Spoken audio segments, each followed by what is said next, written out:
Good morning, dear students. Let us begin with the concept balance sheet for today's session. So, I hope you people having the knowledge with regarding the balance sheet. Balance sheet is a kind of statement which used to represent the detailed information with regarding the assets and liability. So ವಿದ್ಯಾರ್ಥಿಗಳೇ, ನಾವು balance sheet ಅನ್ನುವಂತ ಒಂದು concept ಇಂದ start ಮಾಡ್ತಾ ಇದ್ದೀವಿ. ನಿಮಗೆ balance sheet ಬಗ್ಗೆ ಗೊತ್ತು. ಬ್ಯಾಲೆನ್ಸ್ ಶೀಟ್ ಅನ್ನುವಂಥದ್ದು ಅಸೆಟ್ ಮತ್ತು ಲಯಬಿಲಿಟೀಸ್ ಕುರಿತ ಮಾಹಿತಿಯನ್ನ ಒಳಗೊಂಡಂತ ಒಂದು ವರದಿ, ಒಂದು ಸ್ಟೇಟ್ಮೆಂಟ್. ಸೊ ಅದರಲ್ಲಿ ಲೆಫ್ಟ್ ಹ್ಯಾಂಡ್ ಸೈಡ್ ಅಲ್ಲಿ ಲಯಬಿಲಿಟೀಸ್ ಬಗ್ಗೆ ಡೀಟೇಲ್ಸ್ ಇರುತ್ತೆ, ರೈಟ್ ಹ್ಯಾಂಡ್ ಸೈಡ್ ಅಲ್ಲಿ ಅಸೆಟ್ಸ್ ಬಗ್ಗೆ ಡೀಟೇಲ್ ಇರುತ್ತೆ. ಅಂದ್ರೆ ಸಂಸ್ಥೆಯ ಒಟ್ಟು ಆಸ್ತಿ ಎಷ್ಟಿದೆ ಹಾಗೂ ಸಂಸ್ಥೆಗೆ ಸಂಬಂಧಪಟ್ಟ ಲಯಬಿಲಿಟೀಸ್ ಎಷ್ಟಿದೆ. So it's all about assets and liability. And the special feature of the balance sheet and non profit organisation. ಇವಾಗ ನಾನ್ ಪ್ರಾಫಿಟ್ ಆರ್ಗನೈಸೇಷನ್ ಅಲ್ಲಿ ನಾವು ಪ್ರಿಪೇರ್ ಮಾಡುವ ಬ್ಯಾಲೆನ್ಸ್ ಶೀಟ್ ನ ಒಂದೇ ಒಂದು ವಿಶೇಷತೆ ಏನು ಅಂತ ಹೇಳಿದ್ರೆ, ಅಲ್ಲಿ ಕ್ಯಾಪಿಟಲ್ ಅಕೌಂಟ್ ಅನ್ನುವಂತ ಕಾನ್ಸೆಪ್ಟ್ ಬದಲಾಗಿ ಕ್ಯಾಪಿಟಲ್ ಫಂಡ್ ಅನ್ನುವಂತ ಒಂದು ಕಾನ್ಸೆಪ್ಟ್ ಬರುತ್ತೆ. ಅದು ಒಂದೇ ಇದರ ವಿಶೇಷತೆ. ಇನ್ನು ಉಳಿದಂತೆ ನೀವು ಕಳೆದ ವರ್ಷ ಯಾವ ರೀತಿ ನೀವು ಕಲ್ತಿದ್ದೀರಾ ಬ್ಯಾಲೆನ್ಸ್ ಶೀಟ್ ಅನ್ನ ಪ್ರಿಪೇರ್ ಮಾಡೋದು, ಅದೇ ರೀತಿಯಾಗಿ ಇಲ್ಲಿ ಕೂಡ ಪ್ರಿಪೇರ್ ಮಾಡ್ತೀವಿ. ಮತ್ತು ಕೆಲವೊಂದು ಕಾನ್ಸೆಪ್ಟ್ ಗಳಿದೆ, ಅದನ್ನ ವಿವರವಾಗಿ ನಾವು ಒಂದೊಂದಾಗಿ ಕಲಿಯುವ. ಸೊ ಬ್ಯಾಲೆನ್ಸ್ ಶೀಟ್ ಬಗ್ಗೆ ಹೆಚ್ಚಿನ ವಿವರ ಅವಶ್ಯಕತೆ ಇಲ್ಲ. So let us move further. Let us begin with the special items connected with the non-profit organization or connected with the accounts like receipts and payment account, income and expenditure account and balance sheet. So ivaga ನಾವು balance sheet, income and expenditure account ಹಾಗೂ receipts and payment account ಗೆ ಸಂಬಂಧಪಟ್ಟ ಹಾಗೆ ಕೆಲವೊಂದು ವಿಶೇಷ terms ಗಳ ಬಗ್ಗೆ, items ಗಳ ಬಗ್ಗೆ, ಟ್ರಾನ್ಸಾಕ್ಷನ್ ಗಳ ಬಗ್ಗೆ ನಾವು ಡಿಸ್ಕಷನ್ ಮಾಡುವ. ಇನ್ that first one, subscription. So now what is subscription? Subscription is nothing but it is membership fees. It is membership fees paid by the members on annual basis. ಅಂದ್ರೆ ವಾರ್ಷಿಕವಾಗಿ ನಾನ್ profit organisation ಅಲ್ಲಿರುವಂತಹ ಸದಸ್ಯರು ಕೊಡುವಂತಹ ವಂತಿಗೆಯನ್ನ ನಾವೇನಂತ ಕರಿತೀವಿ? Membership fees ಅಥವಾ subscription ಅಂತ ಹೇಳಿ ಕರಿತೀವಿ. ಇದನ್ನ ಆನ್ಯುವಲ್ ಬೇಸಿಸ್ ಅಲ್ಲಿ ಕೊಡ್ತಾರೆ. And it is the one of the major source of the income for the NPO. So NPO ಗಳಿಗೆ ಅಂದ್ರೆ ನಾನ್ ಪ್ರಾಫಿಟ್ ಆರ್ಗನೈಸೇಷನ್ ಗಳಿಗೆ ಇದೊಂದು ಮೇನ್ ಸೋರ್ಸ್ ಆಫ್ ಇನ್ಕಮ್, ಮುಖ್ಯವಾದ ಆದಾಯದ ಮೂಲ. And where we are going to record this kind of transaction? Under receipts and payment account as well as under income and expenditure account. So ಈ subscriptions ಅನ್ನ ನಾವು receipts and payment account ಅಲ್ಲೂ record ಮಾಡ್ತೀವಿ, as well as income and expenditure account ಅಲ್ಲೂ record ಮಾಡ್ತೀವಿ. And receipts and payment account ಅಲ್ಲಿ record ಮಾಡಬೇಕಾದ್ರೆ there will be no discrimination between the on the basis of the period. ಅಂದ್ರೆ ಅವಧಿಯ ಮೇಲೆ ನಾವು ಏನ್ ಮಾಡೋದಿಲ್ಲ, ಅಲ್ಲಿ ವ್ಯತ್ಯಾಸವನ್ನ ಅಷ್ಟಾಗಿ ಪರಿಗಣನೆಗೆ ತಗೊಳ್ಳೋದಿಲ್ಲ. ಅವಧಿಯ ವ್ಯತ್ಯಾಸ ಅಂದ್ರೆ ಯಾವ ರೀತಿ? ಈಗ ರಿಸಿಪ್ಟ್ಸ್ ಅಂಡ್ ಪೇಮೆಂಟ್ ಅಕೌಂಟ್ ಅಲ್ಲಿ ನೀವು ಸಬ್ಸ್ಕ್ರಿಪ್ಷನ್ ಅಮೌಂಟ್ ಅನ್ನ ರೆಕಾರ್ಡ್ ಮಾಡ್ಬೇಕಾದ್ರೆ ಅದು ಈ ವರ್ಷಕ್ಕೂ ಸಂಬಂಧಪಟ್ಟಿರ್ಬೋದು, ಮುಂದಿನ ವರ್ಷಕ್ಕೂ ಸಂಬಂಧಪಟ್ಟಿರ್ಬೋದು, ಅಥವಾ ಕಳೆದ ವರ್ಷಕ್ಕೂ ಸಂಬಂಧಪಟ್ಟಿರೋದು. So irrespective of the period discrimination, we are going to record the complete amount whatever we have received under receipts and payment account. ಅಂದ್ರೆ ಇದು ಈ ವರ್ಷದ್ದು, ಕಳೆದ ವರ್ಷದ್ದು, ಮುಂದಿನ ವರ್ಷದ್ದು ಅನ್ನುವಂತ ಯಾವುದೇ ವ್ಯತ್ಯಾಸವನ್ನ ನಾವು ಗಣನೆಗೆ ತೆಗೆದುಕೊಳ್ಳದೆ ನಾವೇನ್ ಮಾಡ್ತೀವಿ, ಕಂಪ್ಲೀಟ್ ಏನೆಲ್ಲ ಅಮೌಂಟ್ ಸಬ್ಸ್ಕ್ರಿಪ್ಷನ್ ಅಂತ ಹೇಳಿ ಬಂದಿದೆ ಅದು ಎಲ್ಲವನ್ನ ಕೂಡ ರಿಸಿಪ್ಟ್ಸ್ ಅಂಡ್ ಪೇಮೆಂಟ್ ಅಕೌಂಟ್ ಅಲ್ಲಿ ರೆಕಾರ್ಡ್ ಮಾಡ್ತೀವಿ. But while recording it under the income and expenditure account we have to take the extreme care. ಆದರೆ ನಾವು ಈ ಸಬ್ಸ್ಕ್ರಿಪ್ಷನ್ ಅಮೌಂಟ್ ಅನ್ನ ಇನ್ಕಮ್ ಅಂಡ್ ಎಕ್ಸ್ಪೆಂಡಿಚರ್ ಅಕೌಂಟ್ ಅಲ್ಲಿ ರೆಕಾರ್ಡ್ ಮಾಡ್ಬೇಕಾದ್ರೆ ತುಂಬಾ ಕೇರ್ಫುಲ್ ಆಗಿ ಇರಬೇಕು. ಯಾವ ರೀತಿ? ನೀವು ಅಮೌಂಟ್ ಅನ್ನ ಬರೀಬೇಕಾದ್ರೆ ಈ ವರ್ಷಕ್ಕೆ ಸಂಬಂಧಪಟ್ಟಿರೋದನ್ನ ಮಾತ್ರ ಬರೀಬೇಕು.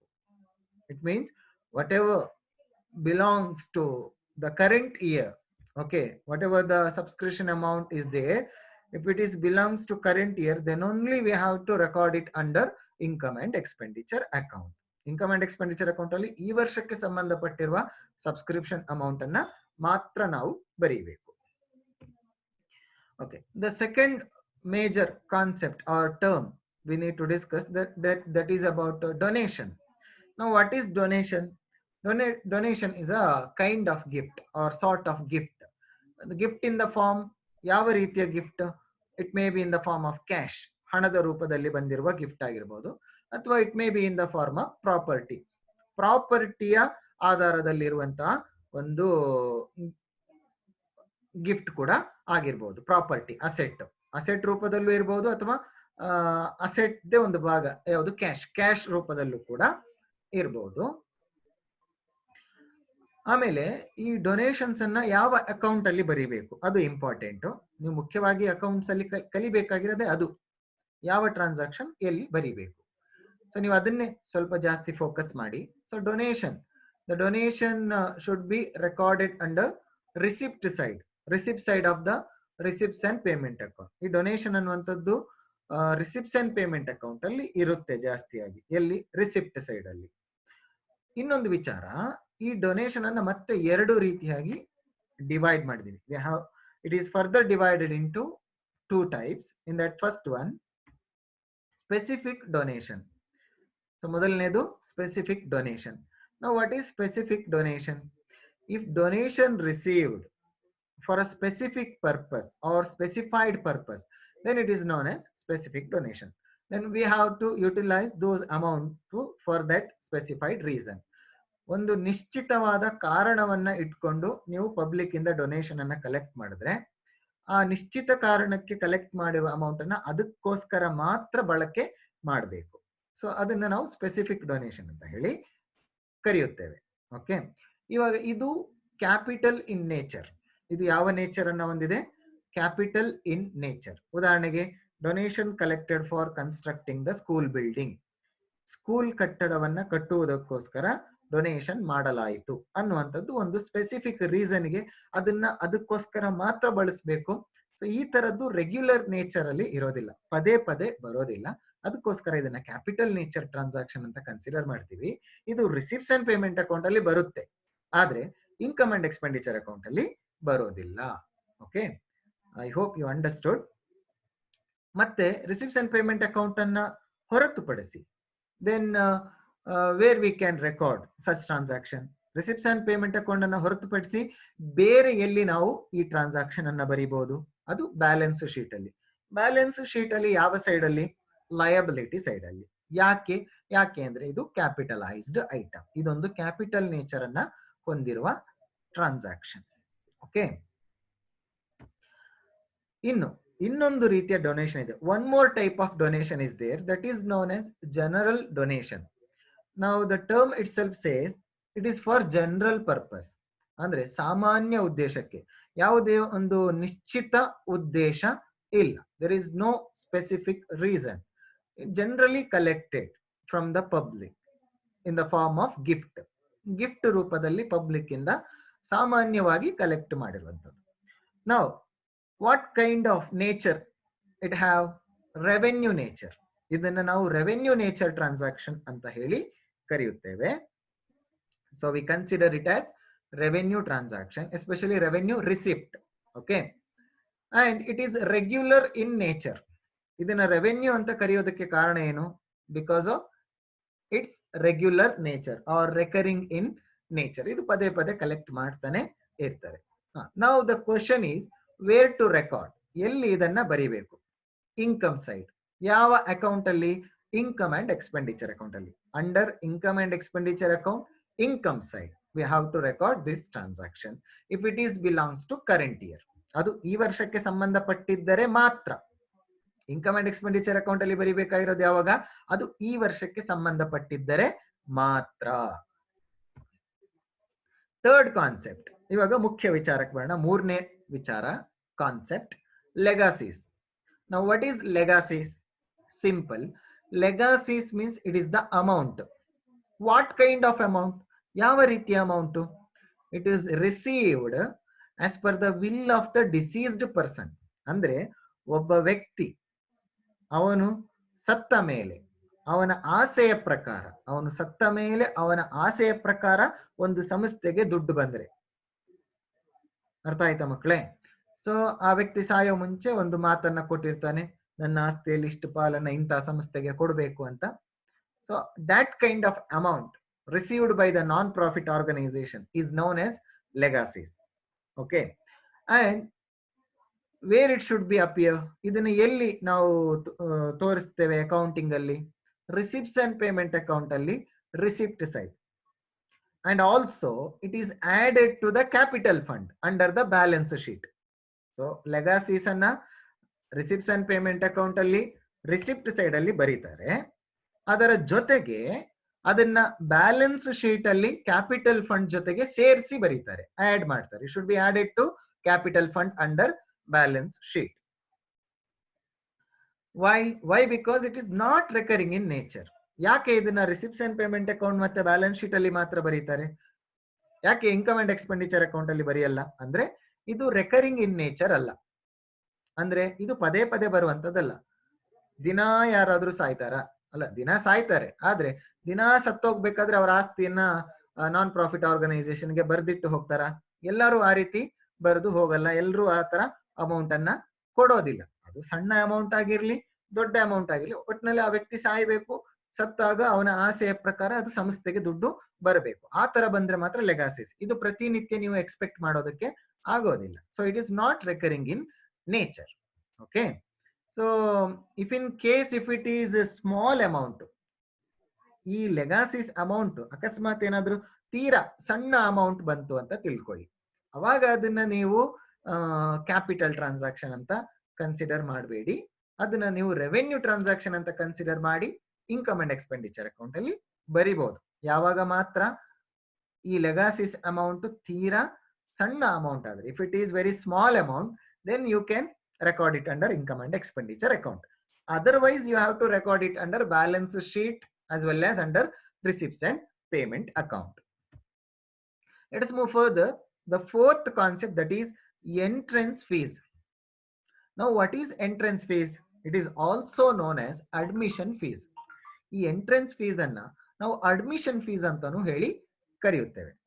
So when it is paid, when it is received, actually it is paid by the members, whoever the members are there under the non-profit organization. ಅಂದ್ರೆ ನಾನ್ ಪ್ರಾಫಿಟ್ ಆರ್ಗನೈಸೇಷನ್ ಅಲ್ಲಿ ಯಾರೆಲ್ಲ ಮೆಂಬರ್ಸ್ ಇರ್ತಾರೆ ಅವ್ರು ಏನ್ ಮಾಡ್ತಾರೆ, ಸಂಸ್ಥೆಗೆ ಕೊಡುವಂತದ್ದು ದುಡ್ಡು.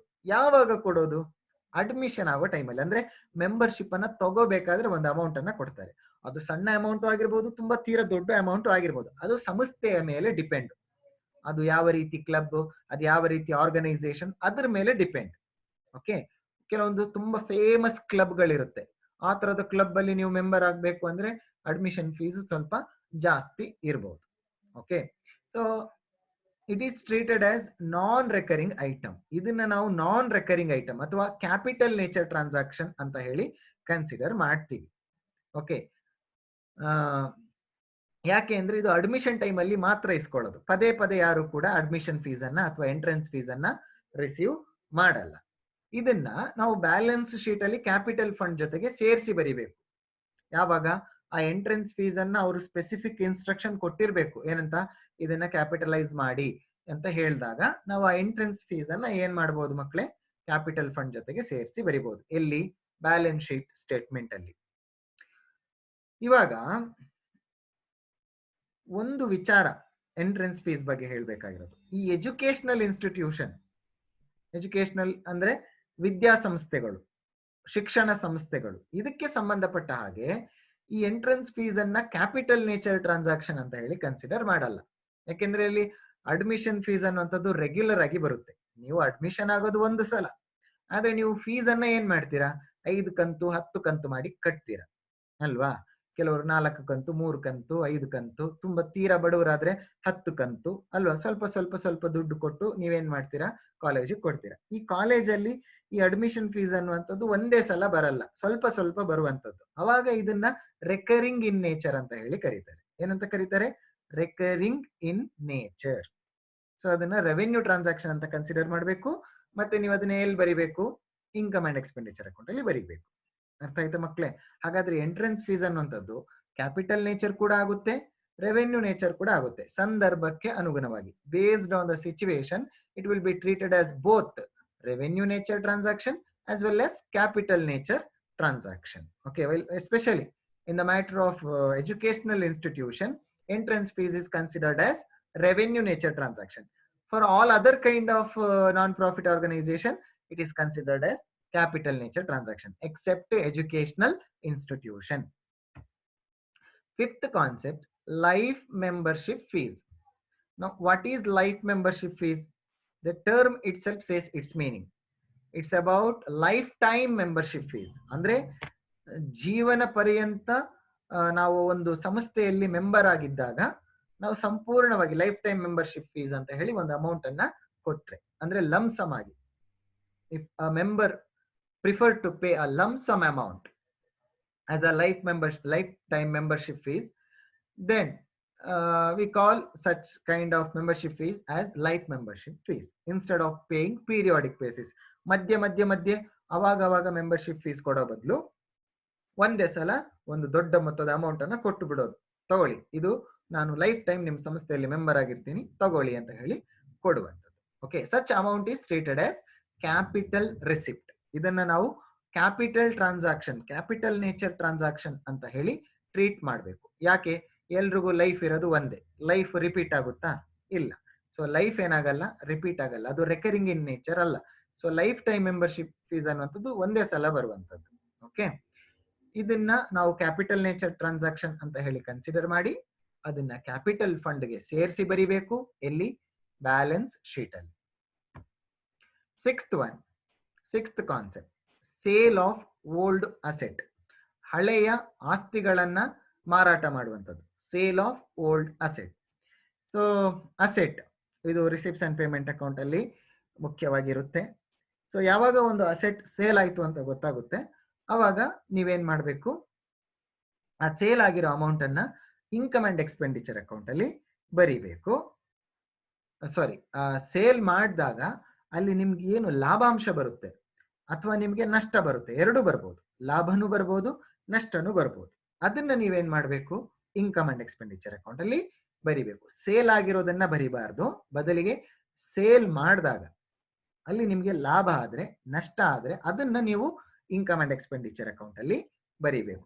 For example, you just assume that you have sold a furniture. ನಿಮ್ಮ ಸಂಸ್ಥೆಯಲ್ಲಿರುವ ಒಂದು ಫರ್ನಿಚರ್ ಅನ್ನ, ಪೀಠೋಪಕರಣವನ್ನ ನೀವು ಸೇಲ್ ಮಾಡಿದ್ದೀರಿ ಅಂತ ಹೇಳಿ ತಿಳ್ಕೊಳ್ಳಿ. ಅದನ್ನ ನೀವು 800 ರೂಪಾಯಿ, ಅದರ ಒರಿಜಿನಲ್ ರೇಟ್ ಎಷ್ಟು? 800 ರೂಪಾಯಿ. ನೀವು ಅದನ್ನ ಮಾರಾಟ ಮಾಡಿರುವಂತದ್ದು 700 ರೂಪಾಯಿ. ನಿಮಗೆ 100 ರೂಪಾಯಿ ನಷ್ಟ ಆಯ್ತು. ಆ ನಷ್ಟವನ್ನ ಮಾತ್ರ ನೀವೆಲ್ಲಿ ಬರಿಬೇಕು, ಇನ್ಕಮ್ ಅಂಡ್ ಎಕ್ಸ್ಪೆಂಡಿಚರ್ ಅಕೌಂಟ್ ಅಲ್ಲಿ ರೆಕಾರ್ಡ್ ಮಾಡಬೇಕು. If in case you gained something, for example the book value of the 800 is sold for the 900. ಅಂದ್ರೆ ಆ ಅಸೆಟ್ ನ ವ್ಯಾಲ್ಯೂ 800, ಅದನ್ನ ನೀವು 900 ಗೆ ಸೇಲ್ ಮಾಡಿದ್ರೆ 100 ರೂಪೀಸ್ ನಿಮಗೆ ಲಾಭ ಆಯ್ತು. ನೀವು ಅದನ್ನ ಇನ್ಕಮ್ ಅಂಡ್ ಎಕ್ಸ್ಪೆಂಡಿಚರ್ ಅಕೌಂಟ್ ಅಲ್ಲಿ ಇನ್ಕಮ್ ಸೈಡ್ ಅಲ್ಲಿ ಬರೀರಿ, ನಷ್ಟ ಆದ್ರೆ ಎಕ್ಸ್ಪೆಂಡಿಚರ್ ಸೈಡ್ ಅಲ್ಲಿ ಬರೀರಿ.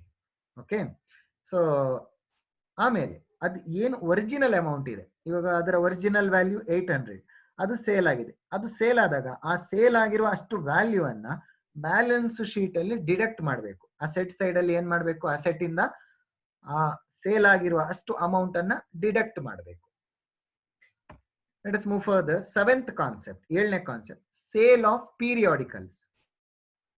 It is an item of recurring in nature and shown as the income side of the income and expenditure account. Sale of periodicals ಅಂದ್ರೆ magazines, ಪೀರಿಯಾಡಿಕಲ್ಸ್ ನೀವು ನೋಡಿರ್ಬೋದು, ಪ್ರತಿನಿತ್ಯ ಬರುವಂತದ್ದು, ತಿಂಗಳು ಬರುತ್ತೆ, ನ್ಯೂಸ್ ಪೇಪರ್ಸ್, ಈ ತರದ್ದು. ಇದನ್ನೆಲ್ಲ ನಾವು ಎಲ್ಲಿಗೆ ಸೇಲ್ ಮಾಡ್ತೀವಿ? ಇವಾಗ ಒಂದು ಕಾಲೇಜು, ಒಂದು ಕ್ಲಬ್, ಒಂದು ಸಂಸ್ಥೆ, ಒಂದು ಸ್ಪೋರ್ಟ್ಸ್ ಕ್ಲಬ್, ಒಂದು ಲೇಡೀಸ್ ಕ್ಲಬ್ ಅಂದ್ರೆ ಅಲ್ಲಿ ನ್ಯೂಸ್ ಪೇಪರು, ಮ್ಯಾಗಝೀನು, ಪೀರಿಯಾಡಿಕಲ್ಸ್ ಎಲ್ಲ ಬರುತ್ತೆ. ಅದನ್ನ ಒಟ್ಟಾಗಿ ನಾವು ಒಂದು ದಿನ ಏನ್ ಮಾಡ್ತೀವಿ, ಸೇಲ್ ಮಾಡ್ತೀವಿ. ಯಾವುದೋ ಗುಜಿರಿ ಅಂಗಡಿಯವನಿಗೋ ಯಾವುದು ಸ್ಕ್ರಾಪ್ ಶಾಪ್ ಅವನಿಗೆ ನಾವು ಸೇಲ್ ಮಾಡ್ತೀವಿ. When we sale the periodicals, it is recurring in nature. ಅಂದ್ರೆ ತಿಂಗಳ ನಾವು ಸೇಲ್ ಮಾಡ್ತೀವಿ, ಅದು ರೆಕರಿಂಗ್ ಇನ್ ನೇಚರ್. ಇದು ಒಂದು ರೀತಿಯ ಇನ್ಕಮ್. ಅದನ್ನ ಇನ್ಕಮ್ ಅಂಡ್ ಎಕ್ಸ್ಪೆಂಡಿಚರ್ ಅಕೌಂಟ್ ಅಲ್ಲಿ ಇನ್ಕಮ್ ಸೈಡ್ ಅಲ್ಲಿ ಬರಿಬೇಕು. ಇದು revenue nature transaction. 8th one, sale of sports material. ಮುಂದಿನ concept, further concept, that is about sports material. ಅಂದ್ರೆ ಸ್ಪೋರ್ಟ್ಸ್ ಸಂಬಂಧಪಟ್ಟಿರುವ, ಕ್ರೀಡೆಗೆ ಸಂಬಂಧಪಟ್ಟಿರುವ ಮೆಟೀರಿಯಲ್ಗಳು. ಇವಾಗ ನೀವು ಒಂದು ಸ್ಪೋರ್ಟ್ಸ್ ಕ್ಲಬ್ ಮೆಂಬರ್ ಅಂದ್ಕೊಳ್ಳಿ. ಸ್ಪೋರ್ಟ್ಸ್ ಕ್ಲಬ್ ಅಲ್ಲಿ ಬೇಕಾದಷ್ಟು ಸ್ಪೋರ್ಟ್ಸ್ ಮೆಟೀರಿಯಲ್ಗಳಿರುತ್ತೆ. ಅಲ್ಲಿ ತುಂಬಾ ಜನ ಮೆಂಬರ್ಸ್ಗಳಿರ್ತಾರೆ. ಅವ್ರು ಅದನ್ನ ಬರ್ತಾರೆ, ಕ್ಲಬ್ಗೆ ಬರ್ತಾರೆ, ದಿನ ಆಡ್ತಾರೆ. ಅಲ್ಲಿ ಕೆಲವೊಂದು ವಸ್ತುಗಳು ಹಳೆಯದಾಗುತ್ತೆ. ಹಳೆಯದಾದಂತ ವಸ್ತುಗಳನ್ನ ನಾವೇನ್ ಮಾಡ್ತೀವಿ, ಮಾರ್ಕೆಟ್ ಅಲ್ಲಿ ಮಾರಾಟ ಮಾಡ್ತೀವಿ. ಸೆಕೆಂಡ್ ಹ್ಯಾಂಡ್ಗೆ ಸೇಲ್ ಮಾಡ್ತೀವಿ. ಹೊಸ ಮೆಟೀರಿಯಲ್ ತರ್ತೀವಿ. ಉದಾಹರಣೆಗೆ ಬಾಲ್, ಬ್ಯಾಟ್, ನೆಟ್ ಅಲ್ವಾ, ಈ ತರ ಬೇರೆ ಬೇರೆ ಸ್ಪೋರ್ಟ್ಸ್ ಮೆಟೀರಿಯಲ್ಗಳಿದೆ. ಸೊ ಇದು ಕೂಡ ಒಂದು ಕ್ಲಬ್ ಅಲ್ಲಿ ರೆಗ್ಯುಲರ್ ಆಗಿ ನಡೆಯುವ ವ್ಯವಹಾರ. ಸೊ ಇದನ್ನ ರೆವೆನ್ಯೂ ನೇಚರ್ ಟ್ರಾನ್ಸಾಕ್ಷನ್ ಅಂತ ಕರಿತೀವಿ. ಇದು ಒಂದು ರೀತಿಯ ಆದಾಯ ಅಂದ್ರೆ income. It should be recorded under income and expenditure account under income side. Next 9th concept, that is payment of honorarium. Payment of honorarium ಅಂದ್ರೆ ಗೌರವಧನ. ಗೌರವಧನ ಅಂದ್ರೆ ಗೌರವಪೂರ್ವಕವಾಗಿ ಕೊಡುವ ಹಣ. ಉದಾಹರಣೆಗೆ ನಮ್ಮ ಕಾಲೇಜಿನಲ್ಲಿ ಒಂದು ಪ್ರಖ್ಯಾತ ಸಾಹಿತಿಯನ್ನ ನಾವು ಏನ್ ಮಾಡ್ತೀವಿ, ನಮ್ಮ ಕಾಲೇಜಿಗೆ ಕರಿತೀವಿ. ಅವರು ಒಂದು ಒಳ್ಳೆಯ ಭಾಷಣವನ್ನ ಕೊಡ್ತಾರೆ. ಓಕೆ. ಸೊ ಅಥವಾ ಒಂದು ಒಳ್ಳೆಯ ಆರ್ಟಿಸ್ಟ್ ಅನ್ನ ಕರ್ಕೊಂಡು ಬರ್ತೀವಿ. ಸಂಗೀತಗಾರರಿರ್ಬೋದು ಅಥವಾ ನೃತ್ಯವನ್ನ, ಭರತನಾಟ್ಯವನ್ನ ಮಾಡುವವರಿರ್ಬೋದು. ಯಾವುದೋ ಒಂದು ಆರ್ಟಿಸ್ಟ್, ಒಂದು ಕಲೆಗಾರನನ್ನ ನಾವು ನಮ್ಮ ಕಾಲೇಜಿನಲ್ಲಿ ಒಂದು ಫಂಕ್ಷನ್ಗೆ ಇನ್ವೈಟ್ ಮಾಡಿದಾಗ ಅವರಿಗೆ ನಾವು ಗೌರವಪೂರ್ವಕವಾಗಿ ಒಂದಿಷ್ಟು ಅಮೌಂಟ್, ಒಂದಿಷ್ಟು ಗಿಫ್ಟ್ ಅಂತ ಹೇಳಿ ಕೊಡ್ತೀವಿ. ಅದನ್ನ ನಾವು ಹಾನರೇರಿಯಂ ಅಂತ ಕರಿತೀವಿ. ಅವರು ನಮ್ಮ ಕಾಲೇಜಿನ ಅಥವಾ ನಮ್ಮ ಸಂಸ್ಥೆಯ ಅಥವಾ ನಾನ್ ಪ್ರಾಫಿಟ್ ಆರ್ಗನೈಸೇಷನ್ ನ ರೆಗ್ಯುಲರ್ ಎಂಪ್ಲಾಯಿ ಅಲ್ಲ. ಓಕೆ. ಅಂತವರಿಗೆ ನಾವು ಗೌರವಪೂರ್ವಕವಾಗಿ ಕೊಡುವಂತ ಅಮೌಂಟ್ ಅನ್ನ ಪೇಮೆಂಟ್ ಆಫ್ ಹಾನರೇರಿಯಂ ಅಂತ ಹೇಳಿ ಕರೆಯುತ್ತೇವೆ. ಸೊ ಇದು ಒಂದು ರೀತಿಯ ಖರ್ಚು, ಎಕ್ಸ್ಪೆಂಡಿಚರ್. ಇದನ್ನ ಇನ್ಕಮ್ ಅಂಡ್ ಎಕ್ಸ್ಪೆಂಡಿಚರ್ ಅಕೌಂಟ್ ಅಲ್ಲಿ ಬರೀಬೇಕು. 10ನೇ concept, 10th one, endowment fund. Now what is endowment fund? It is also kind of gift. ಇದು ಕೂಡ ಒಂದು ರೀತಿಯ ಗಿಫ್ಟ್. ಓಕೆ. ಸೊ ಆದರೆ ಈ ಗಿಫ್ಟ್ ಅನ್ನ ಸ್ಪೆಸಿಫಿಕ್ ರೀಸನ್ಗೆ ಮಾತ್ರ ಯೂಸ್ ಮಾಡಬೇಕು. ಎಂಡೋಮೆಂಟ್ ಫಂಡ್ ಅನ್ನುವಂಥದ್ದು it's a fund arising from the gift. ಅಂದ್ರೆ ಒಂದು ಗಿಫ್ಟ್ ಇಂದ ನಮ್ಗೆ ಫಂಡ್ ಬರುವಂತದ್ದು. ಓಕೆ. ಯಾರೋ ಒಬ್ರು ಏನೋ ಒಂದು ದೊಡ್ಡ ಒಂದು ಗಿಫ್ಟ್ ಅನ್ನು ನಮ್ಗೆ ಕೊಟ್ಟಿದ್ದಾರೆ. ಆ ಗಿಫ್ಟ್ ಇಂದ ನಮ್ಗೆ ನಿರಂತರವಾಗಿ ಇನ್ಕಮ್ ಬರುತ್ತೆ. ಉದಾಹರಣೆಗೆ ಒಂದು ಎಕರೆ ತೋಟವನ್ನ ನೀವು ಯಾವುದೋ ಒಂದು ಶಾಲೆಗೋ, ಒಂದು ಸರ್ಕಾರಿ ಶಾಲೆಗೆ ಬರೆದು ಕೊಡ್ತೀರಾ. ಆ ತೋಟದಿಂದ ನಿರಂತರವಾಗಿ ಬರುವಂತ ಆದಾಯ, ಅದನ್ನ ನಾವು ಎಂಡೋಮೆಂಟ್ ಫಂಡ್ ಅಂತ ಹೇಳಿ ಕರಿತೀವಿ. ಇದು capital nature transaction. It is capital in nature. Okay. And it should be recorded under the liability side of the balance sheet. Now the question mark, why it should be recorded under liability side? ಯಾಕೆ ಇದನ್ನ liability side ಅಲ್ಲಿ record ಮಾಡಬೇಕು? ಯಾಕೆ ಅಂದ್ರೆ ಅದು ಆ gift ನಮ್ಗೆ ಬಂದಿರೋದು ಸ್ಪೆಸಿಫಿಕ್ ರೀಸನ್ಗೆ. ಇವಾಗ ಲಯಬಿಲಿಟಿ ಅಂದ್ರೆ ಏನು? ಜವಾಬ್ದಾರಿ ಅಥವಾ ಹೊಣೆಗಾರಿಕೆ. ಸ್ಪೆಸಿಫಿಕ್ ರೀಸನ್ಗೆ ಬಂದಿರುವ ಒಂದು ಆದಾಯವನ್ನ ಆ ರೀಸನ್ಗೆ ಮಾತ್ರ ಬಳಸ್ಕೋಬೇಕು ಅನ್ನೋದು ಸಂಸ್ಥೆಯ ಜವಾಬ್ದಾರಿ ಆಗುತ್ತೆ. ಅದಕ್ಕೋಸ್ಕರ ಅದನ್ನ ನಾವು ಜವಾಬ್ದಾರಿಯ ಜೊತೆಗೆ ಬರಿತೀವಿ. ಲಯಬಿಲಿಟಿ ಅಂದ್ರೆ ಏನು? ಹೊಣೆಗಾರಿಕೆ, ಜವಾಬ್ದಾರಿ. ಇದು ಒಂದು ರೀತಿಯ ಗಿಫ್ಟ್, ಒಂದು ರೀತಿಯ ಇನ್ಕಮ್ ಆಗಿದ್ರು ಕೂಡ ಅದನ್ನ ನಾವು ಒಂದು ಸಾಲದ ರೂಪದಲ್ಲಿ, ಅಂದ್ರೆ ಒಂದು ಜವಾಬ್ದಾರಿಯ ರೂಪದಲ್ಲಿ ಕನ್ಸಿಡರ್ ಮಾಡ್ತೀವಿ. 11th one, government grant. ಸರ್ಕಾರದಿಂದ ಬರುವ ಅನುದಾನ, ಸರ್ಕಾರದಿಂದ ಬರುವ ಸಹಾಯಧನ ಅಂತ ಹೇಳ್ಬೋದು. Government grant, especially for the school, college and hospitals. ಶಾಲೆ, ಕಾಲೇಜು ಮತ್ತು ಹಾಸ್ಪಿಟಲ್ಗಳಿಗೋಸ್ಕರ, ಆಸ್ಪತ್ರೆಗಳಿಗೆ ಬರುವಂತಹ ಒಂದು ಸರ್ಕಾರದಿಂದ ಬರುವ ಸವಲತ್ತು. ಓಕೆ. ಏನಕ್ಕೆ? ಅವರ ದಿನನಿತ್ಯದ ಚಟುವಟಿಕೆಗೆ, ಅವರ ಡೇ ಟು ಡೇ ಆಕ್ಟಿವಿಟೀಸ್ಗೆ, ಅವರ ಮೇಂಟೆನೆನ್ಸ್ಗೆ. It is a kind of revenue receipt. ಇದು ರೆಕರಿಂಗ್ ಇನ್ ನೇಚರ್ ಆಗಿರೋದ್ರಿಂದ ಇದು ಒಂದು ರೀತಿಯ revenue receipt. Okay. And it should be recorded under income and expenditure account. Income and expenditure account ಅಲ್ಲಿ ನಾವು ಇನ್ಕಮ್ ಸೈಡ್ ಅಲ್ಲಿ ಬರಿತೀವಿ. ಯಾವಾಗ ಅಂದ್ರೆ ಈ ಗವರ್ಮೆಂಟ್ ಗ್ರಾಂಟು ಮೇಂಟೆನೆನ್ಸ್ ಪರ್ಪಸ್ಗೆ ಕೊಟ್ರೆ, ಅಂದ್ರೆ ದಿನನಿತ್ಯದ ಮೇಂಟೆನೆನ್ಸ್ಗೋಸ್ಕರ ಸರ್ಕಾರದಿಂದ ಅಮೌಂಟ್ ಬಂದ್ರೆ, ಸವಲತ್ತು ಬಂದ್ರೆ, ಅದನ್ನ ನಾವು ರೆವೆನ್ಯೂ ನೇಚರ್ ಅಂತ ಕರಿತೀವಿ ಮತ್ತು ಅದನ್ನ ಇನ್ಕಮ್ ಅಂಡ್ ಎಕ್ಸ್ಪೆಂಡಿಚರ್ ಅಕೌಂಟ್ ಅಲ್ಲಿ ಇನ್ಕಮ್ ಸೈಡ್ ಅಲ್ಲಿ ಬರಿತೀವಿ. ಆದರೆ but if in case the government grant is sanctioned for the any specific purpose like construction of the building, then we consider it as capital nature. ಅಂದ್ರೆ ಈ ಉದಾಹರಣೆಗೆ ಕಟ್ಟಡವನ್ನ ಕಟ್ಟುವುದಕ್ಕೆ ಆ ತರದ ಒಂದು ಸ್ಪೆಸಿಫಿಕ್ ರೀಸನ್ಗೆ ಅವ್ರೇನಾದ್ರೂ ಸರ್ಕಾರದಿಂದ ಸವಲತ್ತನ್ನ ಕೊಟ್ರೆ ಅವಾಗ ಅದನ್ನ ನಾವು ಕ್ಯಾಪಿಟಲ್ ನೇಚರ್ ಅಂತ ಕರಿತೀವಿ. ಉದಾಹರಣೆಗೆ ಒಂದು ಶಾಲೆ, ಒಂದು ಸರ್ಕಾರಿ ಶಾಲೆ ಅಥವಾ ಒಂದು ಖಾಸಗಿ ಶಾಲೆ, ಅದು ಒಂದು 4 ಕ್ಲಾಸ್ ರೂಮ್ ಇರುತ್ತೆ, ಇನ್ನಷ್ಟು ಕ್ಲಾಸ್ ರೂಮ್ಗಳ ಅವಶ್ಯಕತೆ ಇರುತ್ತೆ. ಅವಾಗ ಸರ್ಕಾರದಿಂದ ದುಡ್ಡು ಬರುತ್ತೆ, ನೀವು ಇನ್ನೂ ಕೂಡ ಸ್ವಲ್ಪ ನಿಮ್ಮ ಬಿಲ್ಡಿಂಗ್ ಅನ್ನ ಎಕ್ಸ್ಟೆನ್ಷನ್ ಮಾಡಿ ಅಂತ. ಆ ತರದ ದುಡ್ಡು ಬಂದಾಗ ಅದು ಸ್ಪೆಸಿಫಿಕ್ ರೀಸನ್ ಅನ್ನ ಒಳಗೊಂಡಿರುತ್ತೆ. ಸೊ ಒಂದು ನಿಶ್ಚಿತ ಕಾರಣ ಇರೋದ್ರಿಂದ ಅದನ್ನ ಕ್ಯಾಪಿಟಲ್ ನೇಚರ್ ಟ್ರಾನ್ಸಾಕ್ಷನ್ ಅಂತ ಕನ್ಸಿಡರ್ ಮಾಡಬೇಕು. ಇದು ಅಲ್ಲದೆ ಕೆಲವೊಂದ್ಸಲ ಸಬ್ಸಿಡಿ ಅಂತ ಹೇಳಿ ಬರುತ್ತೆ ಸರ್ಕಾರದಿಂದ. ಆ ಸಬ್ಸಿಡಿಯನ್ನ ರೆವೆನ್ಯೂ ನೇಚರ್ ಅಂತ ಕನ್ಸಿಡರ್ ಮಾಡಬೇಕು, ಇನ್ಕಮ್ ಅಂಡ್ ಎಕ್ಸ್ಪೆಂಡಿಚರ್ ಅಕೌಂಟ್ ಅಲ್ಲಿ ಬರೀಬೇಕು. ಸ್ಪೆಸಿಫಿಕ್ ಪರ್ಪಸ್ ಬಂದ್ರೆ ಅದನ್ನ ಕ್ಯಾಪಿಟಲ್ ನೇಚರ್ ಟ್ರಾನ್ಸಾಕ್ಷನ್ ಅಂತ ಕನ್ಸಿಡರ್ ಮಾಡಬೇಕು, ಬ್ಯಾಲೆನ್ಸ್ ಶೀಟ್ ಅಲ್ಲಿ ರೆಕಾರ್ಡ್ ಮಾಡಬೇಕು. ಸೊ ಇದಿಷ್ಟು ಇವತ್ತಿನ ಒಂದು ತರಗತಿಯಲ್ಲಿ ನಾವು ಕಲಿತಂತಹ ವಿಚಾರಗಳು. ಸೊ ಮತ್ತೆ ಮತ್ತೆ ವಿಡಿಯೋವನ್ನ ನೋಡಿ ಅರ್ಥ ಮಾಡ್ಕೊಳ್ಳಿ. If in case you have any doubt with regarding all this concept, please text me through WhatsApp.